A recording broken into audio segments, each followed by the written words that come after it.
안녕하세요. 잡시광입니다. 현대차 그룹이 치열한 전기차 시장 경쟁에서 살아남기 위해 야심차게 준비한 첫 전기차 아이오닉5가 드디어 전세계의 모습을 드러냈습니다. 올해를 전기차 도약의 원년으로 삼은 현대차의 아이오닉5가 그동안 테슬라가 독주해온 전기차 시장의 판도를 바꿀 수 있을지 벌써부터 기대가 되는데요. 아이오닉5는 처음으로 현대차의 전기차 전용 플랫폼 eGMP가 적용된 차량입니다. 먼저 아이오닉5의 외관을 살펴보면 직사각형인 헤드램프와 리어램프, 해치백을 연상시키는 옆모습 등 겉모습은 어딘지 모르게 우리에게 친숙한 포니가 연상됩니다. 옆면은 특히 포니를 연상시키는 실루엣을 바탕으로 했고 후면은 좌우로 길게 이어진 후미 등으로 통일성을 강조했습니다. 아이오닉5는 전장 4635mm, 전폭 1890mm, 전고 1605mm입니다. 경쟁작인 테슬라의 모델 Y나 대형 SUV인 팰리세이드보다도 더 긴 휠베이스를 자랑합니다. 또 넓은 실내 공간은 집에 있는 가구를 모티브로 편안한 거주 공간이라는 테마를 반영했습니다. 전기차 eGMP를 적용했기 때문에 내연기관에 있었던 불필요한 드라이브 샤프트가 사라지면서 바닥이 평평해진 것이 특징인데요. 가운데 콘솔 자리에 위치한 유니버셜 아일랜드는 최대 140mm까지 뒤로 움직이기 때문에 2열 승객이 자유롭게 사용할 수 있는 것은 물론 좁은 주차 공간에서는 반대편 문으로 쉽게 내릴 수 있게 되어 있습니다. 무중력 시트로 표현한 1열 좌석은 편안하게 누울 수 있게 뒤로 젖혀지고 시트를 앞뒤로 크게 이동이 가능하기 때문에 필요에 따라 실내를 다양한 공간으로 변화시킬 수 있습니다.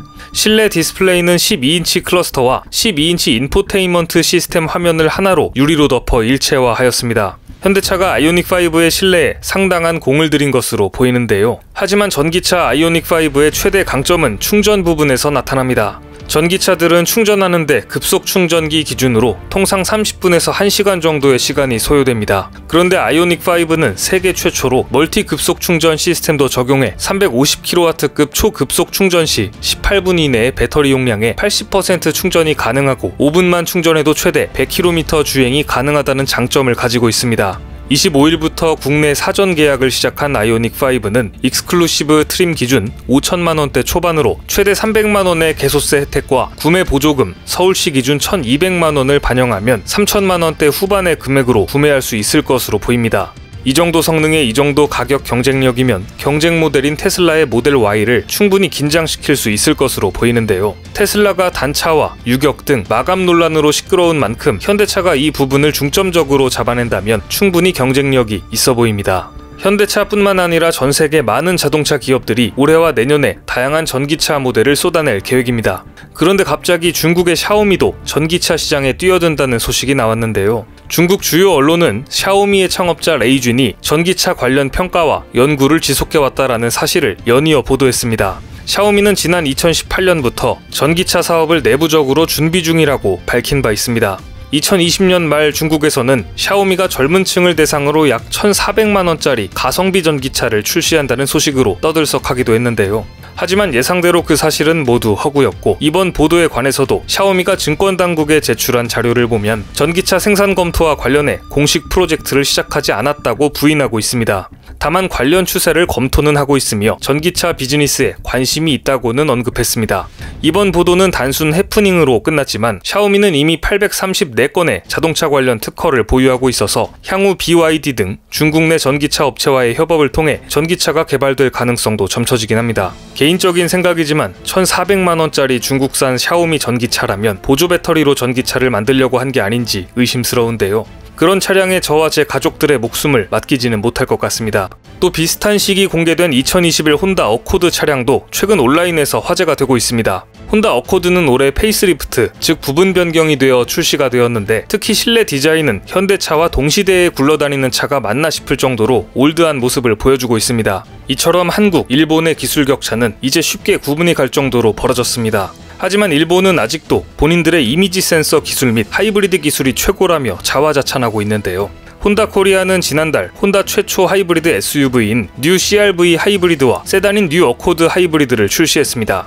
전 세계적으로 쏟아지는 전기차의 추세에 따라가지 않고 하이브리드에 집착하는 구시대적인 모습을 보이고 있습니다. 전기차로 넘어가는 과도기 구간에서는 당분간 하이브리드가 잘 팔릴 수는 있겠지만 차세대 기술에 뒤처지는 일본 자동차 기업들이 하이브리드 차를 끝으로 몰락할 수도 있다는 업계의 분석도 나오고 있습니다. 올해를 넘기면 일본차의 생존은 점점 더 힘들어질 것으로 예상됩니다. 이미 올해 테슬라의 모델 Y, 현대차의 아이오닉 5가 출시됐고 기아의 CV, 벤츠와 아우디 등도 국내 전기차 신차 출시를 준비 중입니다.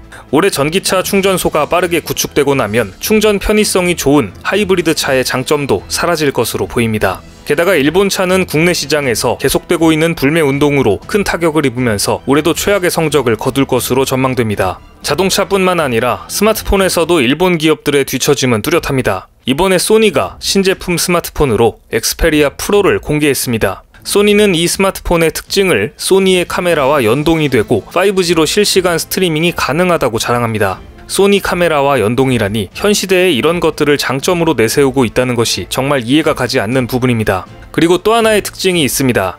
가격이 무려 2,500달러, 한화 약 300만원에 달한다는 것입니다. 특별한 기능이라고는 보이진 않지만 일반 스마트폰의 2배에 가까운 비싼 가격입니다. 물론 소니 카메라를 이용해 촬영을 업으로 하는 전문 촬영 기사분들에게는 필요성이 있을 수도 있겠지만 소니의 스마트폰 사업부가 처한 상황을 봤을 때 저런 소수의 특수 인력들을 대상으로 한 제품 개발과 마케팅을 할 시기가 아닌 것도 분명해 보입니다. 헛다리를 짚어도 한참 잘못 짚은 소니는 또다시 스마트폰 부문에 적자를 면치 못할 것으로 보입니다. 일본 네티즌들도 소니가 게임기 플레이스테이션으로 벌어들인 돈을 스마트폰으로 다 까먹고 있다고 지적하고 있습니다.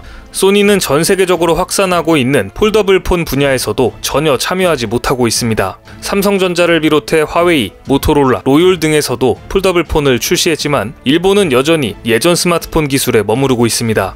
특히 올해 하반기 갤럭시 Z 폴드 3를 공개할 예정인 삼성전자는 폴더블 폰에 최초로 펜 입력 기능을 탑재할 것으로 알려졌습니다. 폴더블 디스플레이 양산 자체도 어려운데 펜으로 글씨를 쓸 때 생기는 충격과 압력 등을 견딜 수 있어야 합니다. 펜의 움직임을 인식하는 부품도 폴더블이 가능해야 하기 때문에 기술 난이도가 기존과는 차원이 다르다고 알려져 있습니다. 전 세계에서 유일하게 폴더블 스마트폰을 양산해서 신시장을 개척하고 있는 삼성전자가 또 한 번 경쟁사와의 기술 격차를 벌리는 모습입니다. 참고로 이렇게 신기술이 총 집합된 갤럭시 폴드 3의 가격은 소니의 스마트폰 280만원보다 훨씬 저렴할 것으로 추정됩니다. 게다가 삼성전자는 소니의 자존심이라 불리는 이미지 센서 분야에서도 기술적으로 이미 추월했습니다. 이미지 센서는 카메라 렌즈를 통해 들어온 빛을 디지털 신호로 바꾸는 반도체입니다. 삼성전자는 아이소셀 GN2에 업계 최초로 듀얼 픽셀 프로 기술을 적용했습니다. 이 기술은 픽셀 중 일부를 대각선으로 분할해 상하 위상차 정보까지 활용하는 고난이도 기술로 가로무늬가 많은 피사체 또는 배경에도 한층 강화된 자동 초점 기능을 제공합니다. 또한 기존 대비 전력 소모량을 24% 줄여서 획기적인 기술로 주목을 받고 있습니다. 이미지 센서 시장은 점점 커지는 추세입니다. 시장조사 업체 TSR에 따르면 2024년 시장 규모는 249억 달러, 한화 약 27조 7천억 원으로 올해 대비 22%나 커질 전망입니다. 또 삼성전자는 작년에 5%포인트 정도 시장 점유율을 올리면서 소니와의 격차를 빠르게 좁히고 있습니다.